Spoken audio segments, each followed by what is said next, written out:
जो स्टूडेंट्स ने अभी जस्ट अपनी प्रिपरेशन स्टार्ट किया, जिसको बहुत ज़्यादा डिफिकल्ट लग रहा है सीईटी में स्कोर करना, देखो सीईटी में स्कोर करना डिफिकल्ट नहीं है और सीईटी का लेवल जेईई लेवल जैसा नहीं है। आपको बहुत सारे यूट्यूबर्स, बहुत सारे आपको सोशल मीडिया पे वीडियोस ऐसा देखेंगे कि सीईटी जो है पूरा ही जेईई लेवल का होगा, ये होगा, बस आपको डराने का काम करेंगे। अगर बच्चे के मन में पहला ही अगर हम लोग बता देंगे ना कि ये स्टेप बहुत डिफिकल्ट है, तो वो अगर ईजी भी रहेगा ना तो उसके माइंड में रहेगा कि यार ये तो बहुत डिफिकल्ट है, मैं तो ट्राई ही नहीं करूंगा। तो उसके अंदर जो है एक जज्बा होता है कि मुझे कर दिखाना है। तो ऐसे थोड़े पागल, जो ऐसा पागलपन है ना कि ये मुझे क्रैक करना ही करना है, ऐसे स्टूडेंट्स के लिए मैं बता रहा हूँ। Hi everyone, this is Sameer, welcome to this 21 days challenge series. आज का ये वीडियो काफी इंपॉर्टेंट होने वाला है आप सभी स्टूडेंट्स के लिए, बिकॉज जो भी स्टूडेंट्स का टारगेट है कि वो सीईटी एग्जाम में 120 मार्क्स स्कोर करे, या फिर जो भी स्टूडेंट का टारगेट है जिसको 140 मार्क्स तक स्कोर करना है, या फिर किसी का टारगेट 160 मार्क्स का है, तो आप सभी स्टूडेंट्स को कितनी मेहनत करनी पड़ेगी ये लास्ट के 20-22 दिन, आपको कितना सिलेबस को कवर करना पड़ेगा, आपको कितने फुल लेंथ टेस्ट देने पड़ेंगे, आपको कितने पीवाईक्यूज को सॉल्व करना पड़ेगा, ये सब कुछ मैं आज इस वीडियो में बताने वाला हूं।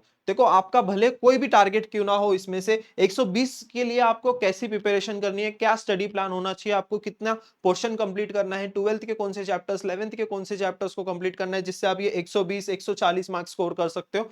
आपके टारगेट के अकॉर्डिंग मैं आप सभी स्टूडेंट्स को मैं बताऊंगा कि आपको कितनी मेहनत करनी है लास्ट के 20-22 दिन में। और यस, ये स्कोर अचीव हो सकते हैं एंड दिस इज पॉसिबल। अगर आपने अच्छे से मेहनत की और डेडिकेशन के साथ अगर आपने मेहनत की और कंसिस्टेंसी को मेंटेन की 20-22 दिन, तो डेफिनेटली ये स्कोर आ जाएंगे। और आप सभी स्टूडेंट्स को पता है 120 मार्क्स यानी कि सेफ स्कोर, आप सभी स्टूडेंट्स को एक अच्छे कॉलेज में एडमिशन मिल जाएगा।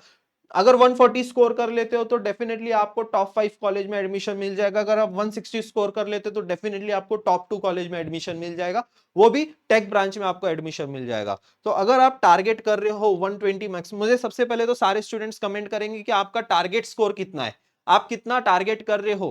पहले सब सारे स्टूडेंट जो है मुझे सारे स्टूडेंट्स कमेंट करेंगे और उसके अकॉर्डिंग जो मैं यहाँ पे आपको स्टडी प्लान बताऊंगा, 120 मार्क्स वाले के लिए अलग स्टडी प्लान, 140 मार्क्स के लिए अलग, 160 मार्क्स के लिए अलग। देखो, मेहनत तो सभी में करनी है, बस इसमें थोड़ा सा बहुत जो भी डिफरेंस आएगा, कितना सिलेबस करना है, इसमें 120 मार्क्स आप कम से कम सिलेबस करके कैसे आप अचीव कर सकते हो, ये चीज मैं आपको बताने वाला हूं। ठीक है, 140 मार्क्स में आप कैसे कौन कौन से इंपॉर्टेंट चैप्टर्स को आपको करना है और एक्स्ट्रा चीजें क्या करनी है, ये चीज यहाँ पे मैं बताऊंगा। और 160 मार्क्स कैसे स्कोर किया जाता है सीईटी एग्जाम में, जो टॉपर स्कोर कर सकते हैं, वो सारी चीजें हम लोग इस वीडियो में डिस्कस करेंगे। तो वीडियो काफी इंपॉर्टेंट है, तो प्लीज इस वीडियो को अभी लाइक कर लीजिए एंड अपने दोस्तों के साथ भी जरूर शेयर करना एंड कमेंट सेक्शन में जरूर बताना आप सभी स्टूडेंट्स का टारगेट स्कोर क्या है। तो वीडियो को हम लोग स्टार्ट करते हैं। और एक रिक्वेस्ट है आप सभी स्टूडेंट्स की, हमारे इस चैनल को हमको 80K तक लेके जाना है, तो अगर अभी तक आपने इस चैनल को नहीं सब्सक्राइब किया होगा तो जल्द से जल्द सब्सक्राइब कर लीजिए। आप सभी स्टूडेंट्स के लिए मैं बहुत ही यूजफुल वीडियोस लेके आ रहा हूँ, और भी इससे भी ज्यादा यूजफुल वीडियोस आने वाले जब आपका सीईटी एग्जाम फिनिश हो जाएगा।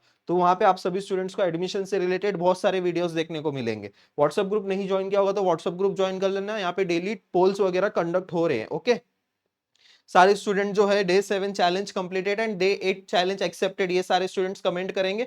एंड यस, एक और अनाउंसमेंट है आप सभी स्टूडेंट्स के लिए, 30 मार्च को यानी कि संडे को जो है आपका फुल लेंथ टेस्ट होने वाला है। जो भी स्टूडेंट्स ने इस 21 डेज चैलेंज सीरीज में पार्टिसिपेट किए एंड जो भी स्टूडेंट्स बूस्टर बैच के जो स्टूडेंट्स हैं, उन सभी स्टूडेंट्स को ये टेस्ट देना बहुत ही ज्यादा कंपलसरी है। आपके एग्जाम को लिटरली, अगर आप ये 30 मार्च को अपना फुल लेंथ टेस्ट दोगे और इसमें आप जो स्कोर आ रहा है ना, वो बहुत ज्यादा डिसाइडिंग फैक्टर होने वाला है। आपके स्कोर के हिसाब से आपको नेक्स्ट जो बाकी के रिमेनिंग डेज है उसके अकॉर्डिंग आपको उतनी मेहनत करनी पड़ेगी, क्योंकि ये जिस दिन हम लोग का फुल लेंथ टेस्ट होगा उसी दिन मैं मेंटरशिप सेशन लेने का भी ट्राई करूंगा। उसके अकॉर्डिंग मैं आपको बताऊंगा आपका जितना भी स्कोर आ रहा है तो आपको कितनी मेहनत करनी है और कैसे आप अपना स्कोर को इंप्रूव कर सकते हो, क्योंकि बहुत ही कम टाइम रहेगा। उसके बाद हमारे पास हार्डली 15 ही दिन रहने वाले। ठीक है, तो उस 15 दिन में आप कैसे क्या कर सकते हो, सारी चीजें हम लोग डिस्कस करेंगे। लेकिन ये सारे स्टूडेंट जो है टेस्ट देंगे, और ये जो है ना सेम स्लॉट में आपको देना है, मॉर्निंग या तो फिर आफ्टरनून स्लॉट में। 3 घंटे का एग्जाम होगा सेम स्लॉट में, और ये एग्जाम कहां दोगे आप, राइजिंग एजुकेशन ऐप पे। ओके, ठीक है, ये हमारा 21 डेज का शेड्यूल है। तो चलो आज का मैं आप सभी स्टूडेंट्स को टारगेट बता देता हूं। ठीक है, यहाँ पे मैंने पीपीटी ऐड नहीं किया है। आज का टारगेट आप सभी स्टूडेंट्स को मैं बता देता हूं। मैथ्स में आप सभी स्टूडेंट्स को डिफरेंशियल इक्वेशन इस चैप्टर को प्रिपेयर करना है, and in chemistry you have to prepare ionic equilibria. Ionic equilibria से आपको 3 क्वेश्चंस देखने को मिलेंगे और डिफरेंशियल इक्वेशन में से आपको 4 क्वेश्चन, 3 से 4 क्वेश्चंस आपको देखने को मिलेंगे। ये 2 चैप्टर आज आपको कंप्लीट करना है। ठीक है, अब आते हैं हम लोग, अगर आपको 120 मार्क्स स्कोर करना है सीईटी एग्जाम में तो ये बहुत ही इजी है। मान के चलो ये बहुत सिंपल है। जो भी स्टूडेंट्स का कॉन्फिडेंस पूरा लो हुआ है ना, जो स्टूडेंट्स ने अभी जस्ट अपनी प्रिपरेशन स्टार्ट किया, जिसको बहुत ज्यादा डिफिकल्ट लग रहा है सीईटी में स्कोर करना, देखो सीईटी में स्कोर करना डिफिकल्ट नहीं है। और सीईटी का लेवल जेई लेवल जैसा नहीं है। सीईटी का लेवल उतना ज्यादा आपको डिफिकल्ट नहीं देखने को मिलेगा। आप थोड़ा सा पीवाईक्यूज को सॉल्व करो, उसको एनालिसिस करो। आपको बहुत सारे यूट्यूबर्स, बहुत सारे आपको सोशल मीडिया पे वीडियोस ऐसा देखेंगे कि सीईटी जो है पूरा ही जेई लेवल का होगा, ये होगा, बस आपको डराने का काम करेंगे। अगर आप खुद एक स्टूडेंट हो, आप खुद पीवाईक्यू सॉल्व करो, खुद कॉन्सेप्ट क्लियर करके सारे पीवाईक्यूज को सॉल्व करो, आपको लेवल खुद ही पता चलेगा। आप जेई का एक क्वेश्चन सॉल्व करो और एक सीईटी का क्वेश्चन सॉल्व करो, खुद ही आपको समझ आ जाएगा कि सीईटी का लेवल क्या है। जो ये सारी चीजें डराने का जो काम करते हैं ना, इन सब लोगों से दूर रहो आप सभी स्टूडेंट्स। पहले तो सबसे पहले ना इन सभी को ना डोंट रिकमेंड करके कर दो, बात ही खत्म। इन सभी को ना देखना ही नहीं है आप सभी स्टूडेंट्स को, बस अपनी स्टडीज के ऊपर फोकस करना है। जो आपको सही गाइडेंस देता है, जो आपको प्रॉपर कंटेंट प्रोवाइड करता है, उन्हीं को आप देखो, उन्हीं को आप फॉलो करो, बाकी सबको इग्नोर करते जाओ। ये लास्ट के कुछ दिन है ना बहुत इंपॉर्टेंट है, और आपका माइंड स्टेबल होना चाहिए। अगर बच्चे के मन में पहला ही अगर अगर हम लोग बता देंगे ना कि ये स्टेप बहुत डिफिकल्ट है, तो वो अगर इजी भी रहेगा ना, तो उसके माइंड में रहेगा कि यार ये तो बहुत डिफिकल्ट है, मैं तो ट्राई ही नहीं करूंगा। तो ये बहुत होते हैं कुछ कुछ, तो इन सबसे दूर ही रहो, ज्यादा बेटर रहेगा आप सभी स्टूडेंट्स के लिए। तो सबसे पहली चीज तो लेवल की बात करूं तो लेवल उतना नहीं डिफिकल्ट आएगा जितना जेई का होता है। सीईटी के लेवल के ही क्वेश्चंस रहने वाले हैं, और जब आप पीवाईक्यूज को सॉल्व करोगे तो आप एनालिसिस कर लेना, आपको पता चल जाएगा। अब ये 120 मार्क्स कैसे स्कोर कर सकते हो, बहुत ही इजी है, मैं आपको बता देता हूं। अभी इसमें क्या करोगे, 120 मार्क्स स्कोर करने के लिए मैथ्स में मैं आपको टारगेट दूंगा कि आप पूरा का पूरा M1 पूरा कंप्लीट कर लो। M1 मतलब कि आपके टोटल 7 चैप्टर्स, लॉजिक से लेके एलपीपी तक, पूरे 7 चैप्टर्स आप M1 में कवर करोगे। उसमें से जो 3 इंपॉर्टेंट चैप्टर्स मैं आपको बताऊंगा जो कि आपको सबसे पहले करने हैं। एक होता है आपका ट्रिग्नोमेट्रिक इक्वेशन, दूसरा होता है वेक्टर, और तीसरा होता है लाइन एंड प्लेन। ये 3 चैप्टर बहुत इंपॉर्टेंट है। इसमें से लगभग आपके देखो वेक्टर में से 6 क्वेश्चंस आते हैं, लाइन एंड प्लेन में से 4 क्वेश्चन आते हैं, 10 क्वेश्चन आपके यही हो गए। ट्रिग्नोमेट्री के 5 क्वेश्चन आते हैं, मतलब ये 3 चैप्टर से ही आपके 15 क्वेश्चन सॉल्व हो रहे हैं। मतलब 3 चैप्टर करके आप 30 मार्क्स तक सीईटी एग्जाम में स्कोर कर रहे हो। अब ये देखो, अब ऐसा थोड़ा ना स्मार्टली प्रिपेयर करना है आपको। 3 चैप्टर प्रिपेयर करो, आपके 28 से 30 मार्क्स फिक्स हो जाएंगे। उसके बाद जो बोनस चैप्टर है, जैसे कि लॉजिक हो गया, मैट्राइजेस हो गया, एलपीपी हो गया, then binomial distribution and probability distribution, ये 5 चैप्टर में से लगभग आपके जो है नियर अबाउट, अगर हम लोग के लॉजिक में से 2 क्वेश्चन, मैट्राइजेस में से 1, देन एलपीपी में से 2 क्वेश्चन, तो टोटल 5 क्वेश्चन यही हो गए। और यहां से 3 क्वेश्चन आएंगे, 8, मतलब यहां से 16 मार्क्स आपके हो रहे। तो देखो यहाँ पे M1 में आप कितना स्कोर कर पा रहे हो। अभी मैं जितने इंपॉर्टेंट 3 इंपॉर्टेंट चैप्टर्स जो मैंने बताए हैं, वहां से 3 इंपॉर्टेंट चैप्टर में से लगभग आपका स्कोर कितना जा रहा है, देखो यहाँ से लगभग आपका स्कोर 30 जा रहा है, और वो 16 मार्क्स आपके यहाँ पे ऐड हो रहे हैं। टोटल कितना हो गया यहाँ पे स्कोर आपका हो जाएगा 46 मार्क्स। वो एकदम इजी इजी चैप्टर से आप 46 मार्क्स स्कोर कर रहे हो। ठीक है, इसके अलावा भी और भी कुछ इंपॉर्टेंट चैप्टर से, जैसे पेयर ऑफ स्ट्रेट लाइन हो गया, और थोड़ा बहुत आपने डेरिवेटिव इंटीग्रेशन भी सॉल्व कर लिया, तो ये स्कोर जो है ना आपका नियर अबाउट 55 टू 60 भी जा सकता है। उसके बाद देखो केमिस्ट्री, केमिस्ट्री तो पूरा का पूरा आपका टेक्स्ट बुक में से ही पूछा जाता है। तो केमिस्ट्री में आप कुछ भी स्किप करने का मत ट्राई करो, केमिस्ट्री इजी भी है और स्कोरिंग सब्जेक्ट भी है। इससे आपके परसेंटाइल इंक्रीज होते हैं, इंप्रूव होते हैं, और आपका रैंक भी अच्छा आता है। तो केमिस्ट्री में कुछ भी कॉम्प्रोमाइज करने की जरूरत नहीं है, केमिस्ट्री आप पूरा करोगे। ठीक है, केमिस्ट्री आप पूरा करते हैं, और मान के चलते हैं कि हम लोग इसमें जो है 35 मार्क्स तक यहाँ पे केमिस्ट्री में स्कोर करेंगे, और यहाँ पे लगभग हम लोग जो है 55 टू 60 मार्क्स, तो 55 कंसिडर कर लेता हूँ, यहाँ पे हम लोग स्कोर कर लेंगे। ओके, और अगर आप फिजिक्स के कुछ हाई वेटेज चैप्टर्स, 8 से 10 चैप्टर आपने अगर high weightage chapter score complete किया ना, तो यहाँ पे भी लगभग तुम्हारा 25 के ऊपर स्कोर हो जाएगा। 25 हम लोग पकड़ लेते हैं, वर्स्ट कंडीशन पकड़ लेते हैं 25। तो यहाँ पे देखो कितना स्कोर हो रहा है आपका, ये 60 मार्क्स हो गया, और ये 60, और ये 55 टू 60, ये 120 हो जाएगा यहाँ पे।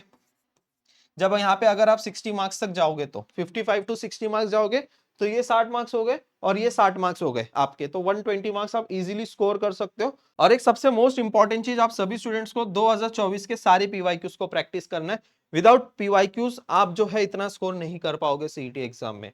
ठीक है, सारी चीजें मैंने बता दी है। अभी इसमें क्या टारगेट रहेगा आप सभी स्टूडेंट्स को मैंने ऑलरेडी बता दिया। आप मैथ्स में क्या ट्राई करोगे, आप मैथ्स में देखो इजीली ना 60 प्लस जा सकते हो, उतना डिफिकल्ट नहीं है। अगर आपने थोड़े बहुत भी एप्लीकेशन ऑफ डेरिवेटिव के या फिर इंटीग्रेशन के कुछ भी क्वेश्चंस कैलकुलस में से थोड़ा बहुत भी, अगर आपने 10-12 मार्क्स भी लेके आ गया और यहाँ से आपके लगभग जो है 50 प्लस मार्क्स आ रहे हैं यहाँ से, तो 10-12 मार्क्स मतलब 62 65 मार्क्स हो रहा है, तो यहाँ पे 60 मार्क्स लेके आ गए। फिजिक्स में हम लोग वर्स्ट कंडीशन पकड़ते हैं, 25 तो इजीली सारे स्टूडेंट्स को मिल ही जाता है।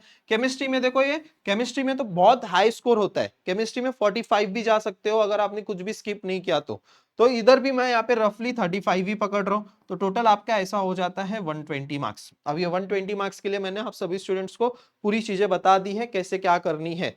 ओके, और एक इंपॉर्टेंट चीज देखो, यहाँ पे आप सभी स्टूडेंट्स को पीवाईक्यूज बहुत अच्छे से प्रैक्टिस करने पड़ेंगे, विदाउट पीवाईक्यूज इतना स्कोर नहीं आएगा। ओके, एंड जो स्टूडेंट्स पीवाईक्यूज प्रैक्टिस करना चाहते हैं, पीवाईक्यूज को एज अ मॉक टेस्ट देना चाहते हैं, उनके लिए बूस्टर बैच अवेलेबल है। बूस्टर बैच में इस टेस्ट सीरीज में देखो, आप सभी स्टूडेंट्स को सारे क्वेश्चंस मतलब 2024 के 2023 के सारे क्वेश्चंस कवर है, इसके अलावा और आपको अलग से प्रैक्टिस करने की नीड नहीं होगी। तो डेफिनेटली ये आपके लिए बहुत ज्यादा यूजफुल है, इसीलिए मैं आपको हर वीडियो में ये बताता हूँ। तो जो स्टूडेंट इंटरेस्टेड है, जो स्टूडेंट डेफिनेटली इस लास्ट के कुछ दिनों में इंप्रूव करना चाहता है और अच्छे मार्क्स स्कोर करके सीईटी एग्जाम में अच्छे परसेंटाइल स्कोर करना चाहता है, तो ये बैच मैं डेफिनेटली रिकमेंड करूंगा। इस बैच में आप एनरोल कर सकते हो, जिसकी प्राइस सिर्फ 499 रुपीज है, और इस बैच को जो हम लोग बहुत जल्दी क्लोज भी करने वाले। तो इस बैच की सारी डिटेल्स आप सभी स्टूडेंट्स को देखने को मिल जाएगी डिस्क्रिप्शन बॉक्स में। अभी 145 मार्क्स आप कैसे स्कोर कर सकते हो, ये लास्ट के बचे हुए 20-22 दिन, यहाँ पे 25 मैंने लिखा है, लेकिन आपके पास हार्डली जो है 23 से 24 ही दिन बाकी है ना। तो ये कैसे पॉसिबल है, देखो 140 मार्क्स स्कोर करने के लिए आप सभी स्टूडेंट्स को सबसे पहली चीज क्लास 12th का पूरा सिलेबस आपका कंप्लीट होना चाहिए, है ना। क्लास 12th का सिलेबस कितने मार्क्स का आता है बताओ मुझे सारे स्टूडेंट्स। क्लास 12th का सिलेबस आता है आपका 160 मार्क्स। 160 मार्क्स के लिए आपका क्लास 12th का सिलेबस आता है। तो आपका पीसीएम के जो आपके 47 चैप्टर्स है, पीसीएम के आपके 47 चैप्टर्स, इसके 47 चैप्टर्स आपके प्रिपेयर हो जाने चाहिए, ठीक है। उसके बाद भी जो है ना, आपको थोड़ा बहुत देखो जो इजी है मैथ्स के और केमिस्ट्री के, आई एम नॉट सेइंग कि फिजिक्स, ठीक है, मैथ्स और केमिस्ट्री के जो इजी इजी क्लास 11th के जो चैप्टर्स है वो आप कर लो। इसमें से क्या होगा ना कि आपके ये 30 मार्क्स है, ठीक है, ये 30 में से ना एटलीस्ट आपका ना 15 तो स्कोर हो ही जाएगा, 15 मार्क्स तो आ ही जाएगा एटलीस्ट।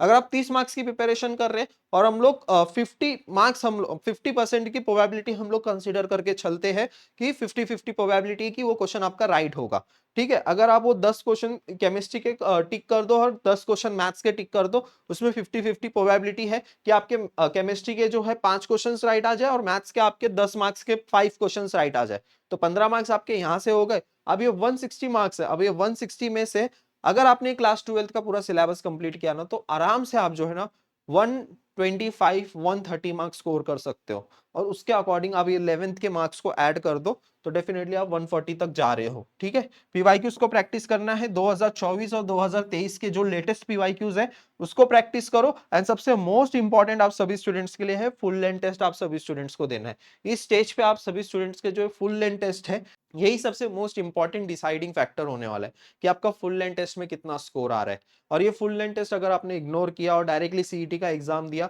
और अगर एटलीस्ट 5 से 10 फुल लेंथ अगर आपने नहीं सॉल्व किया, तो डेफिनेटली सीईटी स्कोर में डायरेक्टली ड्रॉप देखने को मिलेगा आपके स्कोर में।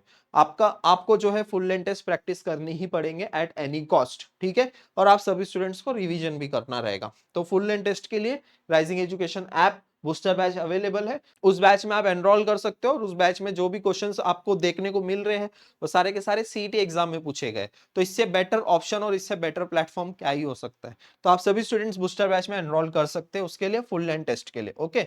अब रही बात 160 मार्क्स, तो आप सब स्टूडेंट सोचोगे कि भैया अभी तो सिर्फ 20-22 दिन बाकी है और ये 160 मार्क्स कहाँ से लेके आएंगे। देखो हाँ, सिंसियर स्टूडेंट्स होते हैं कुछ जो बहुत पहले से प्रिपरेशन करते हैं, और कुछ सिंसियर स्टूडेंट्स होते हैं जो लास्ट के कुछ दिनों में बहुत ज्यादा मेहनत करते हैं, 14-15 घंटे भी पढ़ाई करते हैं। होते हैं ऐसे कुछ स्टूडेंट्स जिनके अंदर एक खुद के अंदर जो है एक जज्बा होता है कि मुझे कर दिखाना है, तो ऐसे थोड़े पागल, जो ऐसा पागलपन है ना कि ये मुझे क्रैक करना ही करना है, ऐसे स्टूडेंट्स के लिए मैं बता रहा हूँ। और जिनको सिर्फ एक, ठीक है, जिनका टारगेट है कि मुझे टॉप 5 या फिर टॉप 10 में भी मिल जाएगा तो मैं सेटिस्फाई हूं, उनके लिए मैंने ऑलरेडी बता दिया है। तो ये 160 मार्क्स वाले स्टूडेंट्स के लिए तो सब इधर तो कुछ कॉम्प्रोमाइज करने की जरूरत ही नहीं है। यहाँ पे पूरे के पूरे 77 चैप्टर्स आपके प्रिपेयर होने चाहिए पीसीएम के, class 11th and 12th, 11th and 12th दोनों का दोनों सिलेबस आपका कंप्लीट होना चाहिए। 3 बार एटलीस्ट रिवीजन होना चाहिए। सारे पीवाईक्यूज को आप देख ले, ठीक है। 16 शिफ्ट के पेपर्स आपको देखने हैं डायरेक्ट, सारे के सारे 2024 के, ठीक है। ओके, देन उसके बाद आप सभी स्टूडेंट्स को 10 proper full length test solve करना है। ठीक है, 10 फुल लेंथ टेस्ट एटलीस्ट आपको सॉल्व करना है। उसमें जो है ना आपका स्कोर क्या आ रहा है उसके अकॉर्डिंग जो है, अगर आपका स्कोर लगभग 150, 155, 160 ऐसा जा रहा है तो डेफिनेटली ये स्कोर आएगा। देखो मॉक टेस्ट में ना स्कोर कम आता है यूजुअली, और सीईटी एग्जाम में स्कोर ज्यादा आता है। तो उसमें ना ऐसा नहीं है कि 10-12 मार्क्स का डिफरेंस देखने को मिलेगा, 4-5 मार्क्स का डिफरेंस देखने को मिलेगा। बोलेंगे कि भैया मेरे को तो मॉक टेस्ट में 120 आ रहा था और मुझे अब यहाँ पे सीईटी एग्जाम में कम हो गया। तो ऐसी भी होती है कुछ कुछ चीजें, ऐसी भी स्टोरी मैंने देखी है। मॉक टेस्ट में आपका जितना स्कोर आ रहा है उसको एनालिसिस भी करो, और गलतियां क्या हो रही है उसके ऊपर थोड़ा बहुत सोल्यूशन भी निकालो। ठीक है, वर्क ऑन वीक पॉइंट्स, जो भी वीक पॉइंट्स रहेंगे जैसे मैंने आपको बताया, थोड़ी सी एनालिसिस वगैरह करनी चाहिए आप सभी स्टूडेंट्स को, फिर उस हिसाब से आप जो है आगे के सिलेबस को कंप्लीट कर सकते हो। आई होप मैंने सारी चीजें बता दी आप सभी स्टूडेंट्स को, है ना। अगर आपको कुछ भी और पूछना है तो आप कमेंट सेक्शन में पूछ सकते हो। ये 120 मार्क्स के लिए कौन कौन से इंपॉर्टेंट चैप्टर्स है वो है। ठीक है, इसके अलावा थोड़ा बहुत कैलकुलस वाला चैप्टर भी आपको प्रिपेयर करना ही है। Any how, okay. आज का वीडियो आप सभी स्टूडेंट्स को कैसा लगा मुझे कमेंट सेक्शन में जरूर बताओ, एंड आप सभी स्टूडेंट्स का टारगेट क्या है ये भी बताओ। एंड यस, जो स्टूडेंट इस लास्ट के 20-25 डेज में कम बैक करना चाहते हैं, अच्छे परसेंटेज स्कोर करना चाहते हैं, डेफिनेटली इस बैच में आ सकते हो और यहाँ पे मॉक टेस्ट वगैरह दे सकते हो। ओके, बैच का प्राइस यहाँ पे मैंने बता दिया है। राइजिंग एजुकेशन का ऐप डाउनलोड करना है आप सभी स्टूडेंट्स को, जहां से आप एनरोलमेंट कर सकते हो। आई होप आज का वीडियो आपको यूजफुल लगा होगा। वीडियो को लाइक जरूर करना, अपने दोस्तों के साथ जरूर शेयर करना, कमेंट करना भूलना नहीं। थैंक यू सो मच, मिलते हैं फिर नेक्स्ट वीडियो में।